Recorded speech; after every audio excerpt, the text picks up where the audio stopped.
Career identification. Have you ever dreamed of being so many different things? President, a secret agent, a professional player, performer, or just what we might consider day-to-day jobs. Let me first say that career identification is not personal identification. And certainly job identification is not personal identification. There are, however, identification and identification of purpose and mission is entirely vital and beneficial. You can have a really great job and receive satisfaction from it, monetary benefit, health benefits, and have a great life, and use that stability to really fulfill certain passions in your life, allow your family to experience certain things and give back in certain capacities. So often a lot of people early in their career are really trying to find a job that gives them a sense of something that they really do want to do. Now, let's brainstorm together. What's one job that we can think of where you could almost be anything that you want to be at some point in your career? Well, that would be an actor, right? An actress. Now, we see them making a lot of money, but of course we all know the stories of them moving across country away from their family, busting tables, and then they finally get their big break. And it may not be till 38. Whereas if you graduate college at 23, you get in a good corporation. Oh boy, you're in a good. You might be in a good stable spot at 38. So busting tables, still trying to get your big break at 38 may not be appealing. Also, you may be away from your loved ones for long periods of time on projects. Shooting a movie, script, etc. So, if we have all these different aspirations bottled up inside of us at 21, what I want to encourage you to do is, number one, separate the whole identification conversation of personal identity and that of a job or a career. I also want you to know, secondarily, that your jobs don't necessarily distinguish your career. Try not to look at it as a brief snapshot, but rather a scrapbook of series of years. So, for example, I think I'm going to be almost 38, from what I understand. Mathematically, it's off, the years. It's like it's not an even 30, 40, so my kids have to let me know what's coming around the bend. So 38, 28, it's all kind of the same. Anyway, so, one avenue would be is if you find yourself not at 21, but you're not at 54, and you feel like you have a lot of mobility still in your pathway, and it's not necessarily the grandpa generation of pensions before where, I love the idea of sticking with the company for 40 years. Obviously, there's a different cultural norm with that these days, and even practicality.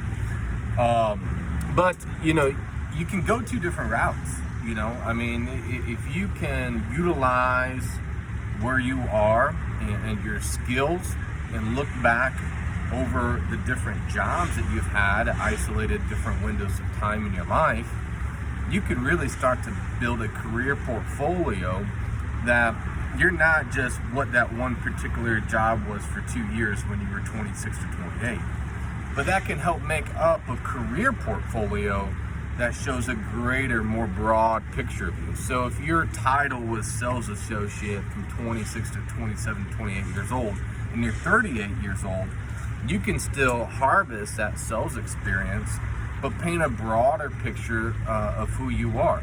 In today's day and age, and I'm not talking about falsifying information, but you do have a strong ability to brand yourself. And when you can really take inventory of the experiences that you have and try to get a narrative to start going along with that, you'll find that probably naturally you have more of a career development story than you might suppose. So now when we break down, so let's kind of circle back here. So you have this actor, right? He can do about anything. You got like this 30-year-old, 38-year-old, you know, he might still feel there's some mobility in his career. He's not starting off, but he's not at retirement age, where a lot of workforce is. What do you do? Again, so number one, if you're going to stay on a career path that feels meaningless to you, understand and get satisfaction from the joy of the process of work, the ability to provide for your family, and let your personal identity be the one that's center stage. You are not identified by just your particular job. There's so many things that we can get involved in and give back with. Secondarily, if you have not been with the same company since 21 and you don't have a 17-year-old track record with one particular company, you've kind of bounced around some different things. You got to remember, there's like 20-25 years left for you to retire. So, you know, take these experiences, let them culminate. What are these different oddball jobs that you've had? Okay, you can take 15 years of oddball jobs, and if you can start to get a stream or some type of consistent theme through those jobs, or a narrative that you can start to build, you can brand yourself as that type of professional for the next 20-25 years of your career, and really distinguish yourself as an expert in that field. So for me, just gauging to my own personal experience, just to open up a little bit, and I'm not going to make this real long here, but, you know, when I look back at myself, you know, other than being, kind of a class clown, you know, basketball is what I really loved. I loved it. And in my early days, that's where I got so many opportunities for jobs and to give back and to get experiences and travel and coaching and meeting relationships, that to this day, I mean, even the bedrock of my brotherhood and the best friends that I have is, man, because we built that together. I mean, we vomited together, we sweat together, we traveled together, and we became brothers for life. So that's one network that I know I have, regardless if I played in the NBA or not, regardless if I'm a college coach or not. Secondarily, I had about 12 years where my only focus in life was ministerial roles and mission work. And there is a huge collaborative network and resources and mentors and great friends that I still draw from that. And then also I have a number of years of collected experience in business development, some different sales roles, some that I did well at, some that I didn't do well at, some that I did just to basically get through while I was going to college or working some nonprofit management, or some that I really did care about, and whether it was moving on by choice or maybe I didn't have the performance up to par. What I'm saying is I have about 3 avenues of strong networking experience in the business realm. A lot of great leaders out there, salespeople, really just strong business people. Then I got that athletic network. Then I've got this ministerial networks that I know of.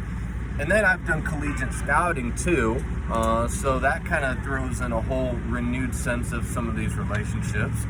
And so for me, my love and passion is the ability to collaborate those collective networks and channel that through the March Leadership Service. So, when I target through the MLS, I'm not saying that I'm the kingpin of this category and that category and that category, but always the foundation has been, what can we leverage together? If I'm not the master of this particular trade or that particular trade, but I have a jack of trade of experiences, and I got this athletic portfolio, this business portfolio, this nonprofit ministerial portfolio, man, it's powerful when you just begin to look back at all these great, powerful influences that you've come across in your life. And that's why the MLS can be so effective and so powerful, because it's collaborating all these relationships out there and building bridges to help give back to people. So I just want to encourage you, if you're early on in that process and you don't know what in the world to do, don't be afraid to just start working. Just start working and let the story unfold a little bit. Like I mentioned in the other video broadcast, conclusions shape up. They'll shape up over time. If you're kind of concerned that you have multiple jobs but you don't really have a career narrative, if you have some collective years of experience, try to pull yourself back, get a good bird's eye view, and see if there's some themes that you can start to pinpoint a narrative to start to give some light to, maybe more of a career identification. And then, thirdly, let me just wrap it up with you. We could go so many different directions, but let me just say this.